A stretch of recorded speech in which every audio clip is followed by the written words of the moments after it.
हाँ, तो जैसा कि हम अपने पहले unit chemical reaction and equation का 2 पार्ट पहले कर चुके हैं, आज 3rd पार्ट है उसका।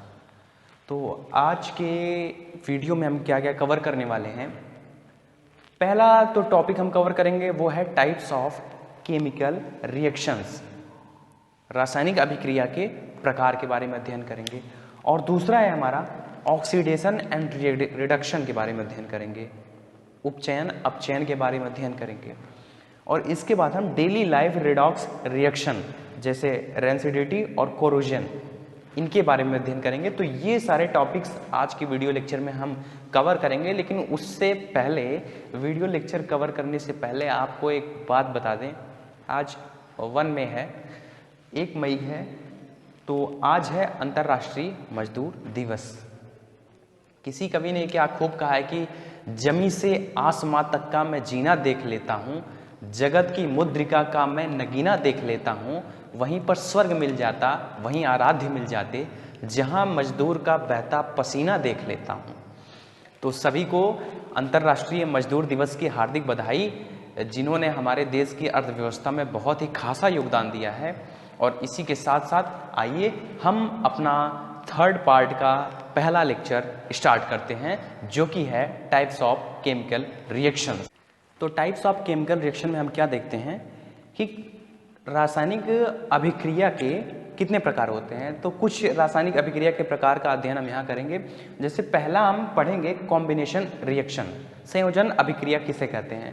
डीकम्पोजिशन रिएक्शन के बारे में पढ़ेंगे, डिस्प्लेसमेंट रिएक्शन के बारे में पढ़ेंगे, डबल डिस्प्लेसमेंट रिएक्शन के बारे में पढ़ेंगे, और ऑक्सीडेशन रिडक्शन के बारे में पढ़ेंगे, ऑक्सीडेशन रिएक्शन के बारे में पढ़ेंगे, और साथ ही साथ रिडक्शन के बारे में भी यहाँ पर हम अध्ययन करेंगे।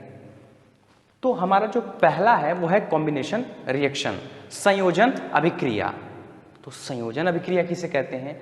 अगर आप ध्यान से देखिए तो जो कॉम्बिनेशन वर्ड है, ये कॉम्बिनेशन वर्ड जो है इसी में छुपा हुआ है कंबाइन, COM, कंबाइन वर्ड इसमें छुपा हुआ है। अब खुद से सोचिए कंबाइन मतलब क्या होता है। कंबाइन मतलब होता है ज्वाइंट होना, जुड़ना।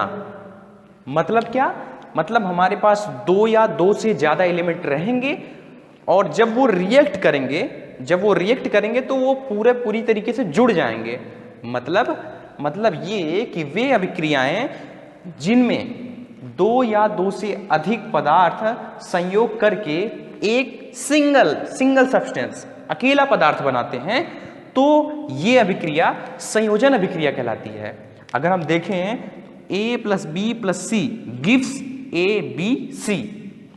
अब ध्यान से देखिएगा, यहां पे एक substance, 2 substance, 3 substance.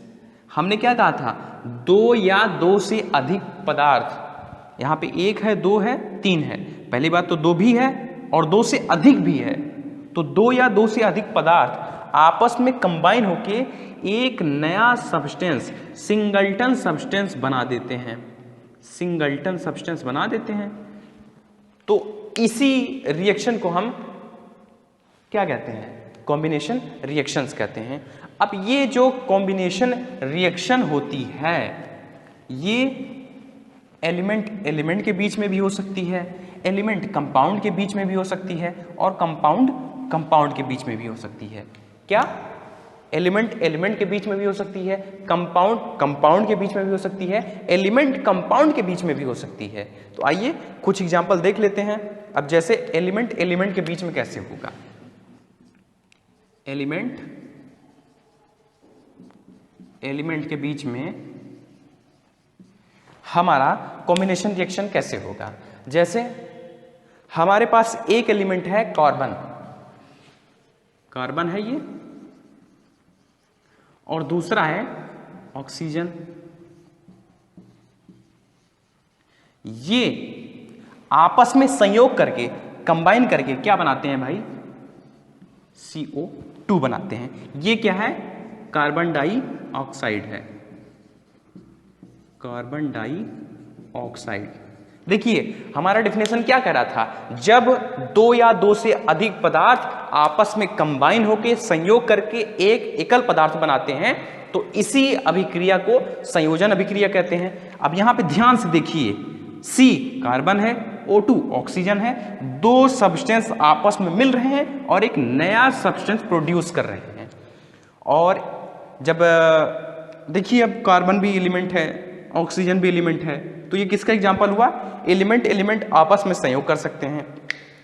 Element element आपस में जो संयोग करते हैं उसका एक और एग्जांपल देख लेते हैं। जैसे H2 और S आपस में मिलकर क्या बनाते हैं, H2S। तो देखिए यहां भी एक सब्सटेंस ये, एक सब्सटेंस ये और एक नया सब्सटेंस प्रोड्यूस हो रहा है। यहां पे हमारे पास दो सब्सटेंस हैं, दोनों मिलके जुड़ जा रहे हैं, कंबाइन हो जा रहे हैं। देखिए यहां पे कंबाइन हुआ है, कंबाइन हुआ है, तो इसीलिए इसको क्या कहते हैं, कॉम्बिनेशन रिएक्शन। अब हम एलिमेंट और कंपाउंड के बीच में कॉम्बिनेशन रिएक्शन का कुछ एग्जांपल देख लेते हैं। एलिमेंट और कंपाउंड के बीच में रिएक्शन का एग्जांपल, एलिमेंट और कंपाउंड। अब इसमें कॉम्बिनेशन रिएक्शन कैसे होगा, इसका कुछ एग्जांपल देख लेते हैं। जैसे कार्बन मोनोऑक्साइड होता है और ऑक्सीजन होता है, CO प्लस O2, ये आपस में मिलकर क्या बनाता है, CO2, कार्बन डाइऑक्साइड बनाता है। सिमिलरली SO2 प्लस O2, ये भी रिएक्ट होके SO3 बना रहा है। मतलब हमारे पास देखिए, ध्यान से देखिएगा, ये कंपाउंड है, ये कंपाउंड है, ये एलिमेंट है और ये एलिमेंट है, ये कंपाउंड, ये कंपाउंड। अब ये भी आपस में कंबाइन हो जा रहे हैं। यहाँ पे देखिए कंबाइन हो जा रहे हैं, दो या दो से अधिक पदार्थ आपस में कंबाइन हो रहे हैं, दो या दो से अधिक पदार्थ आपस में कंबाइन हो रहे हैं। यहाँ पे दो पदार्थ कंबाइन हो रहे हैं। इसका मतलब एलिमेंट एलिमेंट के बीच, एलिमेंट कंपाउंड के बीच। अब हम कंपाउंड और कंपाउंड के बीच देख लेते हैं। तो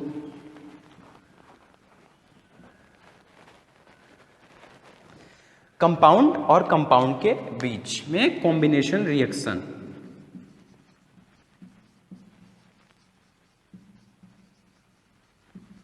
कंपाउंड और कंपाउंड के बीच में केमिकल कॉम्बिनेशन रिएक्शन कैसे होगा, तो जैसे H2O हमारे पास जल है प्लस H2O और हमारे पास जल है तो CO2 गिव्स। अब खुद सोचिए ये क्या देगा, ये H2 है, ये H2 हो जाएगा, CO2 और O ये कंबाइन हो जा रहे हैं तो CO3। आप देखिए हमारे पास एक कंपाउंड था, एक कंपाउंड था, ये दोनों आपस में ऐड हो गए कि नहीं, ऐड होने के बाद क्या बना रहे हैं, H2CO3, क्या है, कार्बोनिक एसिड, कार्बोनिक एसिड बना रहे हैं। तो इसका मतलब एलिमेंट एलिमेंट भी आपस में संयोग कर सकते हैं, एलिमेंट कंपाउंड भी आपस में संयोग कर सकते हैं और कंपाउंड कंपाउंड भी आपस में संयोग करके बना सकते हैं। एक एग्जांपल और देख लेते हैं। जैसे अमोनिया का नाम तो आप लोग सुने होंगे, क्या होता है, NH3 प्लस हाइड्रोक्लोरिक एसिड का नाम आप लोग सुने होंगे, HCl। ये दोनों भी देखिए, ये भी कंपाउंड है और ये भी कंपाउंड है, ये दोनों आपस में क्या हो जाएंगे, कंबाइन हो जाएंगे। अब कंबाइन कैसे होंगे, NH3 ये है, हाइड्रोजन ये है, तो क्या हो जाता है NH4Cl, ऐड हो जा रहे हैं, कंबाइन हो जा रहे हैं। तो इस रिएक्शन को हम क्या कहते हैं, कॉम्बिनेशन रिएक्शंस कहते हैं। तो नेक्स्ट है हमारा डीकंपोजिशन रिएक्शन। अब डीकंपोजिशन किसे कहते हैं, देखिए आप ये वर्ड देख रहे होंगे, डीकंपोजिशन में डीकंपोज लगा हुआ है, क्या लगा हुआ है, डीकंपोज लगा हुआ है। डीकंपोज का मतलब क्या होता है, ब्रेक होना, क्या होना। और अपघटन हिंदी में कह रहे हैं तो अपघटन मतलब भी क्या होता है, टूटना, टूटना होता है। और डीकंपोज का मीन होता है ब्रेक होना। तो क्या होगा, इसमें ऐसी अभिक्रिया में हमारे पास एक कंपाउंड होगा, एक यौगिक होगा जो 2 या 2 से अधिक सरलतम पदार्थों में टूट जाता है। तो इसकी डिफिनेशन क्या होगी, वे अभिक्रियाएं जिनमें एक यौगिक 2 या 2 से अधिक सरलतम पदार्थों में टूट जाता है, अपघटन अभिक्रिया कहलाती है। मतलब क्या हुआ कि हमारे पास मान लीजिए ए भी कोई यौगिक होगा,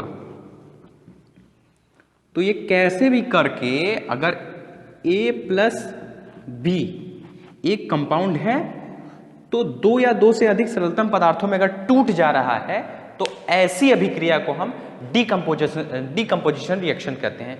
इसमें ध्यान देने वाली बात यह है कि जो हमारा रिएक्टेंट पार्ट होगा, रिएक्टेंट पार्ट ये प्रोडक्ट पार्ट है, तो जो रिएक्टेंट पार्ट होगा इसमें एक कंडीशन होगी, ये हमेशा एक कंपाउंड होना चाहिए, इसको यौगिक अनिवार्य रूप से होना पड़ेगा। जब यौगिक होगा तभी डीकंपोजिशन रिएक्शंस होगा। आइए इसका एक एग्जांपल देख लेते हैं। जैसे हमारे पास एक यौगिक है CaCO3, क्या, calcium carbonate, CaCO3 calcium carbonate है। इसको जब हम हीट प्रदान किए तो ये किस में टूटेगा, CaO में टूटता है और CO2 में टूटता है। देखिए, ध्यान से देखिए एकदम, ये क्या है, एक कंपाउंड है, क्या है, कंपाउंड है, और टूट किस में रहा है, CaO में और CO2 में। हमने डिफिनेशन क्या बताया, एक यौगिक, ये एक यौगिक हो गया, किस में टूट रहा है, 2 या 2 से अधिक सरलतम पदार्थ, एक पदार्थ, 2 पदार्थ, 2 या 2 से अधिक सरलतम पदार्थ में टूट रहा है, तो ऐसी अभिक्रियाओं को हम क्या कहते हैं, डीकंपोजिशन रिएक्शंस कहते हैं। तो प्रश्न ये उठता है कि ये जो एक कंपाउंड है ये 2 या 2 से अधिक सरलतम पदार्थों में टूट जा रहा है, ये टूटता कैसे है। तो ये जो कंपाउंड है ये या तो हीट करने से टूट सकता है, या तो वैद्युत ऊर्जा प्रवाहित करने पर टूट सकता है, या तो प्रकाश ऊर्जा द्वारा भी टूट सकता है। तो हमारे पास डीकंपोजिशन के अंतर्गत तीन रिएक्शंस आई। पहला फोटो डीकंपोजिशन, दूसरा इलेक्ट्रोलिटिक डीकंपोजिशन और तीसरा थर्मल डीकंपोजिशन, मतलब प्रकाशिक ऊर्जा द्वारा और ये वैद्युत ऊर्जा द्वारा और ये ऊष्मीय अपघटन।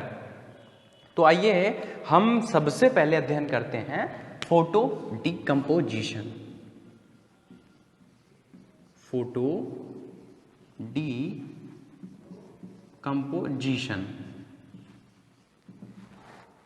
तो फोटो डीकंपोजिशन किसे कहते हैं, वे रासायनिक अभिक्रियाएं या वे अपघटन अभिक्रियाएं या वे अभिक्रियाएं जिनमें एक यौगिक 2 या 2 से अधिक सरलतम पदार्थों में टूटता है, लेकिन किसके कारण टूट रहा है, प्रकाश ऊर्जा के कारण टूटता है।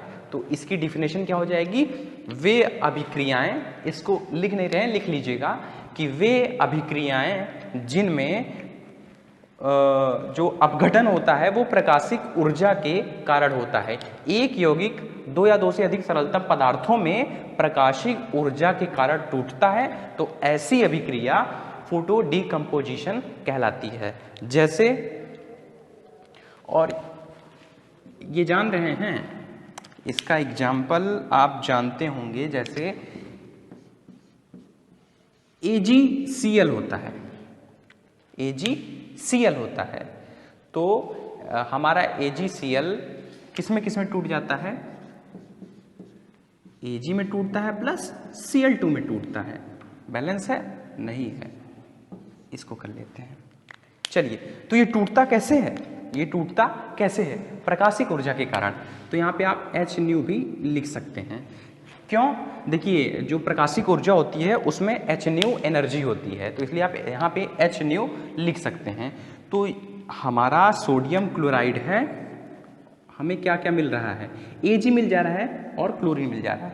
होता क्या है, हम जो सोडियम क्लोराइड होता है उसको चाइना डिश में, सोडियम क्लोराइड को चाइना डिश है, ये चाइना डिश है, मतलब चीनी मिट्टी का प्याला। चाइना डिश में सोडियम क्लोराइड को खुला छोड़ देते हैं, और जब खुला छोड़ देते हैं तो प्रकाशिक ऊर्जा के संपर्क में आने के बाद ये Ag में टूट जाता है और Cl2 में टूट जाता है, क्लोरीन में टूट जाता है। क्लोरीन में टूट जाता है तो वो समझ में आ गया होगा, फोटो डिकम्पोजिशन। आइए दूसरा देखते हैं जो है electro decomposition. Electro decomposition, electro decomposition. तो इलेक्ट्रो डिकम्पोजिशन किसे कहते हैं?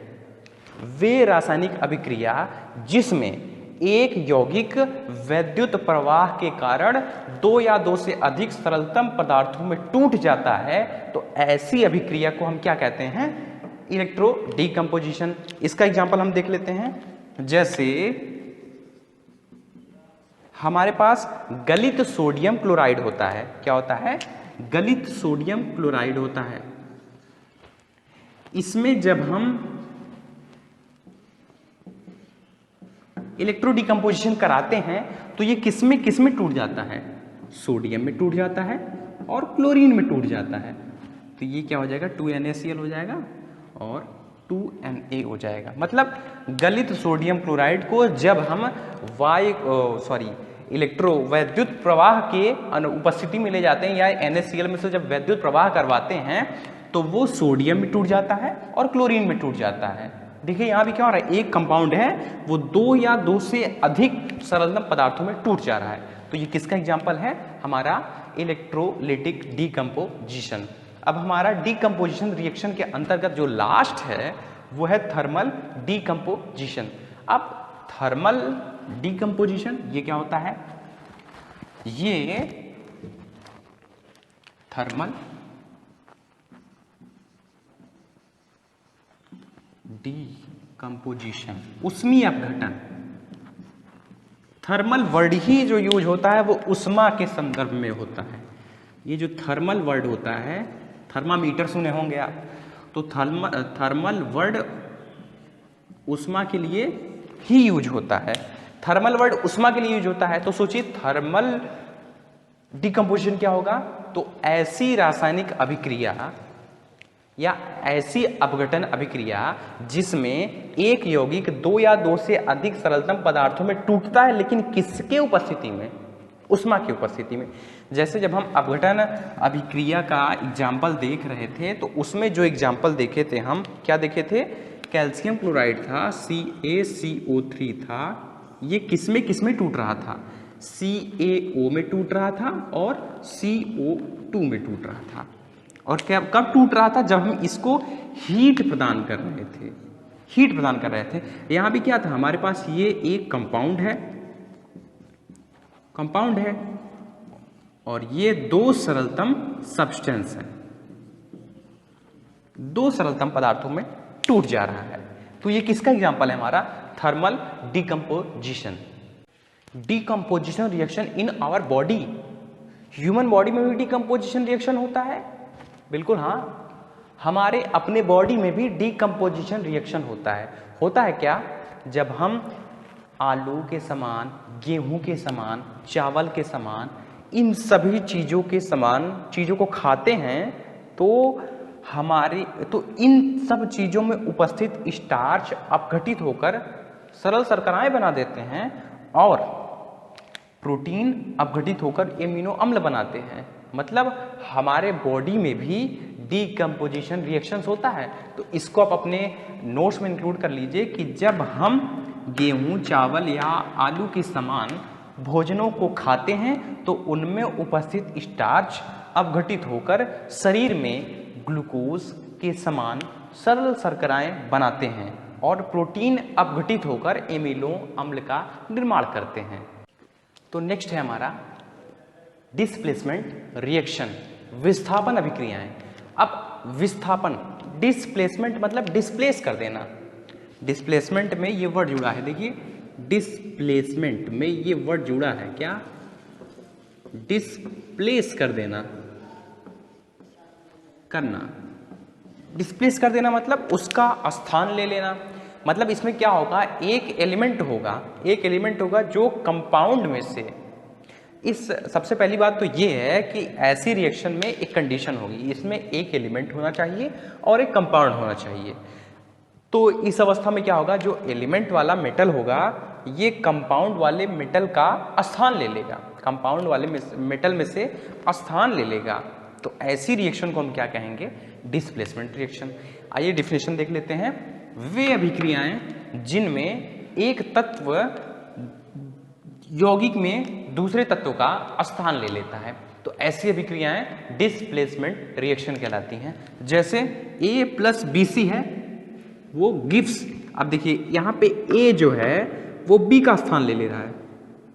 A B का स्थान जब लेगा, जब A है हमारे पास और BC है, जब A B का स्थान लेगा तो B के स्थान पे क्या आ जाएगा, A आ जाएगा। अब B कहाँ जाएगा, B अलग हो जाएगा, तो B अलग हुआ तो हमें क्या फाइंड होगा, B प्लस AC। तो यहाँ पे क्या मिला, B प्लस AC। मतलब क्या हो रहा है, एक तत्व है जो यौगिक में से दूसरे तत्व का स्थान ले रहा है। तो इस प्रकार की रिएक्शन को हम क्या कहते हैं, डिस्प्लेसमेंट रिएक्शन कहते हैं। जैसे एक एग्जाम्पल से समझते हैं, क्या एग्जाम्पल से हम समझते हैं। अब एग्जाम्पल में क्या, Zn प्लस CuSO4। अब देखिए इसमें एलिमेंट क्या है, कॉपर भी एलिमेंट ही है, एलिमेंट है, और जिंक भी एलिमेंट है। अब क्या करेगा, कॉपर जो है वो जिंक जो है वो कॉपर का स्थान ले लेगा। जैसे ही जिंक जो है कॉपर का स्थान लेगा तो जिंक कॉपर के स्थान पे जाने पे क्या हो जाएगा, यहाँ पे Zn हो जाएगा और SO4 हो जाएगा, Zn हो जाएगा, SO4 हो जाएगा। इसके बाद बाहर क्या बचेगा, Cu बचेगा, कॉपर बचेगा। तो यहाँ पे क्या हो रहा है, एक एलिमेंट दूसरे एलिमेंट का स्थान ले रहा है, तो Zn SO4 हो गया प्लस कॉपर बाहर हो गया। अच्छा, जो नहीं समझ पा रहे वो ऐसे समझ लीजिए, जैसे Zn प्लस CuSO4 है, ये है। क्लास 9 में आप क्या पढ़े थे, इसके ऊपर कितना होगा 2 प्लस, इसके ऊपर 2 प्लस, इसके ऊपर 2 माइनस। तो क्या हो जाएगा, डिस्प्लेस करेगा, क्या डिस्प्लेस करेगा, तो ये यहाँ पे, इसका यहाँ चला जाएगा तो क्या हो जाएगा, और इसका यहाँ चला जाएगा तो क्या हो जाएगा, Zn और SO4 है, यहाँ 2 माइनस है, यहाँ 2 प्लस है, इसका यहाँ, इसका यहाँ, Zn 2SO4 2 से 2 कैंसिल, Zn SO4 हो गया। तो यही यहाँ पे लिखे हुए हैं, Zn SO4। ये सब आप क्लास 9 में पढ़े हैं, इसको एक बार रिवीजन कर लीजिएगा तो अच्छे से आपको समझ में आएगा। अब बात आती है कि ये रिएक्शन कैसे हो रही है। तो देखिए इसमें कंडीशन होती है, इसमें कंडीशन ये होती है कि जो एलिमेंट वाला पोर्शन होगा वो मोर रिएक्टिव होना चाहिए, और जो कंपाउंड में एलिमेंट होगा वो कम रिएक्टिव होना चाहिए, लेस रिएक्टिव होना चाहिए। कंडीशन क्या होती है, देखिए हम जानते ही हैं कि ऐसी रिएक्शन में एक एलिमेंट होगा, एक कंपाउंड होगा। जो एलिमेंट होगा वो कंपाउंड वाले एलिमेंट को डिस्प्लेस कर देता है, लेकिन कंडीशन ये होगी कि जो सिंगल एलिमेंट होगा वो मोर रिएक्टिव होना चाहिए, और जो कंपाउंड वाले एलिमेंट होगा वो लेस रिएक्टिव होना चाहिए। ऐसी स्थिति में ही रिएक्शन होगी, अन्यथा रिएक्शन नहीं होगी। तो रिएक्टिविटी सीरीज, तो ये है हमारी रिएक्टिविटी सीरीज, जिसमें potassium, sodium, calcium, magnesium, aluminium, carbon, zinc, iron, tin, lead, hydrogen, copper, silver, इसके बाद गोल्ड भी है, प्लैटिनम भी है। तो जो ऊपर हैं वो मोर रिएक्टिव होंगे और जो नीचे हैं वो लेस रिएक्टिव होंगे। और जैसे अभी हम क्या देखे थे, एक एग्जाम्पल Zn प्लस CuSO4 देखे थे। Zn कहाँ था, देखिए अभी हम एग्जाम्पल क्या देखे थे, Zn प्लस CuSO4, ये क्या कर रहा था, Zn SO4 हो जा रहा था प्लस Cu निकल रहा था। ये जो Zn है वो Cu को डिस्प्लेस कर दिया था। अब देखिए रिएक्टिविटी सीरीज में Zn यहाँ है, Cu यहाँ है, कॉपर ये है। मोर रिएक्टिव कौन सा है? मोर रिएक्टिव जिंक वाला है। लेस रिएक्टिव कौन सा है? कॉपर। तो कौन किसको डिस्प्लेस कर रहा है? जिंक जो है वो कॉपर को डिस्प्लेस कर रहा है। जिंक कॉपर को डिस्प्लेस कर दे रहा है। तो इसीलिए पूरी रिएक्टिविटी सीरीज को आप याद कर लीजिए ताकि ऐसी रिएक्शंस में आपको प्रॉब्लम ना आए। तो नेक्स्ट है हमारा डबल डिस्प्लेसमेंट रिएक्शन। क्या है? डबल डिकम्पोजिशन अथवा double displacement reaction. Double decomposition नाम क्यों दिया गया? क्योंकि इसमें दो कंपाउंड डिकम्पोज होंगे। और डबल डिस्प्लेसमेंट नाम क्यों दिया गया? क्योंकि इसमें दो कंपाउंड आपस में आयनों की अदला बदली करेंगे। तो इसकी डिफिनेशन क्या होगी? वे अभिक्रियाएं जिनमें दो यौगिक आयनों की अदला बदली क्रिया करके दो नए यौगिक का निर्माण करते हैं, तो ऐसी अभिक्रिया डबल डिस्प्लेसमेंट रिएक्शन कहलाती है। मतलब हम ये कह सकते हैं दैट इज कि हमारे पास एक यौगिक मान लीजिए ए बी है और दूसरा यौगिक मान लीजिए सी डी है। तो इसमें क्या होगा? हमेशा हमेशा पॉजिटिव आयन पहले होता है, निगेटिव आयन बाद में होता है। यहाँ भी पॉजिटिव आयन पहले होगा, निगेटिव आयन बाद में होगा। तो जब रिएक्शन होगी तो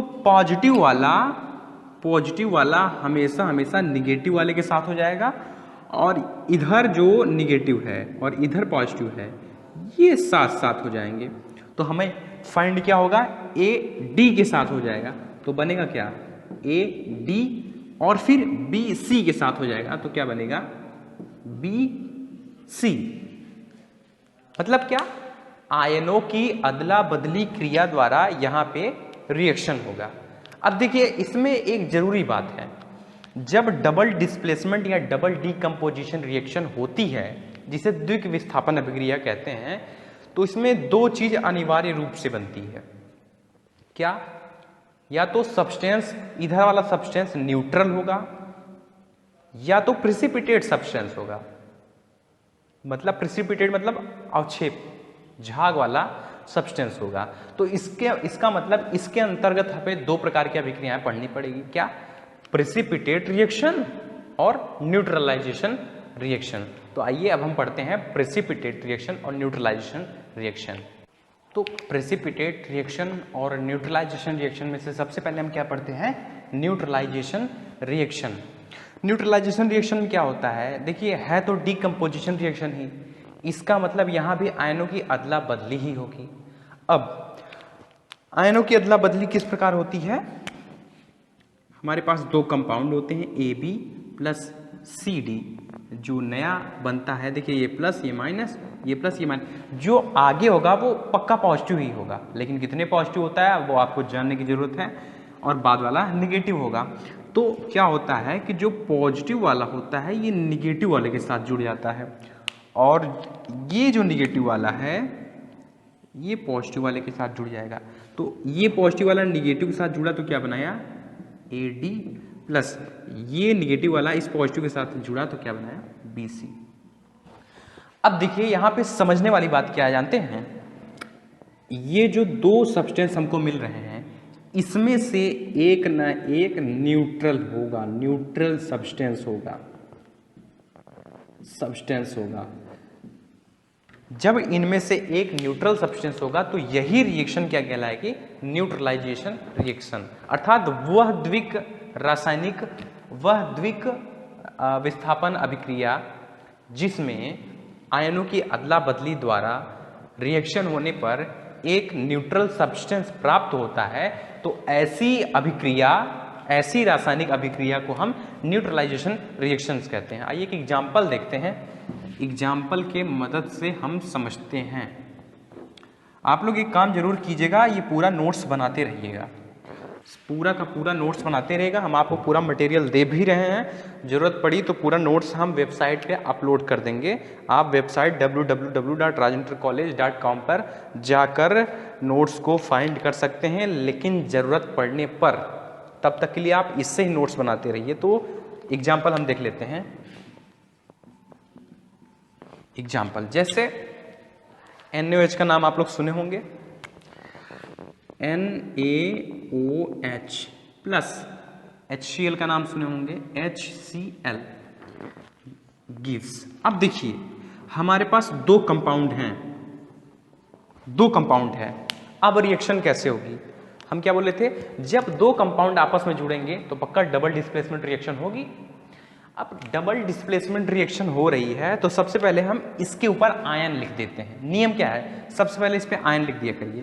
तो Na के ऊपर प्लस, OH के ऊपर माइनस और H के ऊपर प्लस, Cl के ऊपर माइनस, ये हो जाएगा। अब देखिए हम क्या बोले थे, जो और नियम देख लीजिए, हमने बताया था कि पहला वाला पॉजिटिव होगा दूसरा निगेटिव होगा, पहला पॉजिटिव दूसरा निगेटिव, यहाँ भी है पहला पॉजिटिव है दूसरा निगेटिव है। तो जो पॉजिटिव वाला पहले कंपाउंड का पॉजिटिव वाला दूसरे कंपाउंड के निगेटिव वाले से रिएक्ट करेगा। ये है पहला कंपाउंड का पॉजिटिव, ये है दूसरे कंपाउंड का निगेटिव, और पहले कंपाउंड का निगेटिव दूसरे कंपाउंड के पॉजिटिव के साथ क्रिया कर लेगा या जुड़ जाएगा। ये है निगेटिव, ये है पॉजिटिव। अब जुड़ने के बाद ये क्या बनाएगा, NaCl के साथ जुड़ा तो NaCl बना। अब OH और H ये आपस में मिलके क्या बनाए, H और H H2 हो गया, और ये O H2O। क्या क्या बन रहा है, NaCl साल्ट मिला और H2O वाटर मिला। जो ये साल्ट है ये एक न्यूट्रल सब्सटेंस होता है, मतलब इस रासायनिक अभिक्रिया में हमको एक न्यूट्रल सब्सटेंस साल्ट मिला, न्यूट्रल सब्सटेंस मिला। तो इसलिए ये वाली रिएक्शन कौन सी रिएक्शन होगी, न्यूट्रलाइजेशन रिएक्शन। अब दूसरा ये समझते हैं प्रेसिपिटेट रिएक्शन। प्रेसिपिटेट रिएक्शन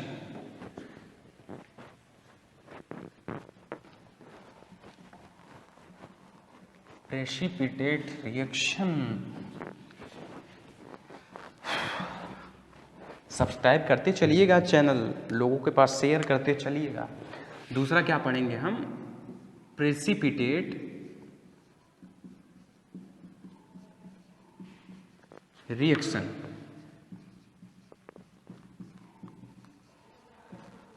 अब ये तो आप खुद से सोचिए इसकी डिफिनेशन क्या होगी भाई, खुद से सोच के पॉज कीजिए वीडियो और खुद से सोचिए कि क्या हो सकती है डेफिनेशन। तो वे द्विक रासायनिक अभिक्रिया या द्विक विस्थापन रासायनिक अभिक्रिया जिसमें आयनों की अदला बदली द्वारा कोई ना कोई एक पीपीटी सब्सटेंस बनेगा, प्रेसिपिटेट सब्सटेंस बनेगा, तो ऐसी रासायनिक अभिक्रिया को हम प्रेसिपिटेट रिएक्शंस कहते हैं। मतलब दैट इज, यहां पे क्या होगा, मान लीजिए दो कंपाउंड हमारे पास AB हैं और CD हैं, AB प्लस CD। हम क्या बोले थे, पहला वाला हमेशा पॉजिटिव होगा दूसरा निगेटिव होगा। कितने पॉजिटिव कितने निगेटिव ये तय करना है, पहला पॉजिटिव दूसरा निगेटिव, यहाँ पहला पॉजिटिव दूसरा निगेटिव। अब जब रिएक्शन होगी, हम जान रहे हैं जब दो कंपाउंड है तो मतलब आयनों की अदला बदली होगी, पॉजिटिव वाला निगेटिव वाले के साथ लग जाएगा और निगेटिव वाला पॉजिटिव वाले के साथ लग जाएगा। तो क्या मिलेगा हमको, AD मिल जाएगा प्लस BC मिल जाएगा, BC मिला। अब देखिए अगर ये जो AD और BC है इनमें से कोई भी एक, AD और BC दो सब्सटेंस हैं, इनमें से कोई भी सब्सटेंस अगर प्रेसिपिटेट झाग रूप में वाला सब्सटेंस होगा, one of them should be precipitate substance। इनमें से कोई एक झाग वाला सब्सटेंस होना चाहिए। जैसे एक एग्जांपल हम देखते हैं, बेरियम क्लोराइड का नाम तो सुने होंगे सब लोग, बेरियम क्लोराइड का नाम सब लोग सुने होंगे। जैसे एक एग्जांपल देखते हैं, BaCl2 plus Na2SO4, BaCl2 plus Na2SO4। तो इसमें क्या होगा, ये जो Ba है इसके साथ रिएक्ट हो जाएगा। तो क्या बन जाएगा, BaSO4 Cl2Na2, तो क्या हो जाएगा, NaCl बनेगा प्लस NaCl। बैलेंस करने के लिए यहाँ 2 लगा दीजिए, 2 लगा दीजिए। तो BaCl2 और Na2SO4 आपस में रिएक्ट होके बना रहे हैं BaSO4 प्लस 2NaCl। अब BaSO4 क्या है, ये एक PPT सब्सटेंस है, PPT सब्सटेंस है, मतलब एक अवक्षेपण पदार्थ वाला हमें सब्सटेंस फाइंड हो रहा है। तो इसलिए हम कहेंगे ये वाली जो रिएक्शन है ये कौन सी रिएक्शन है, प्रेसिपिटेट रिएक्शन है। फिलहाल आज के लिए इतना ही। उम्मीद है आपको जितने लेक्चर हैं आपको समझ में आ रहे होंगे। एक काम कीजिएगा, आप लोग जो ये लेक्चर पढ़ाया जा रहा है इसका नोट्स बनाते रहिएगा, और जब विद्यालय खुलेगा तो हम देखेंगे ज़रूर कि कौन कौन नोट्स बनाया, कौन कौन नहीं बनाया। और अब कल के लेक्चर में हम देखेंगे कि रेडॉक्स रिएक्शन क्या होती है, ऑक्सीडेशन रिडक्शन क्या होता है, ऑक्सीडाइंग एजेंट रिडक्शन एजेंट क्या होते हैं, और daily life redox reaction in daily life देखेंगे, और कोरोजन को देखेंगे। तो बहुत सारी प्रिवेंशन वगैरह सब देखेंगे क्या कैसे है, वो अगले वीडियो में देखते हैं। तब तक के लिए गुड बाय।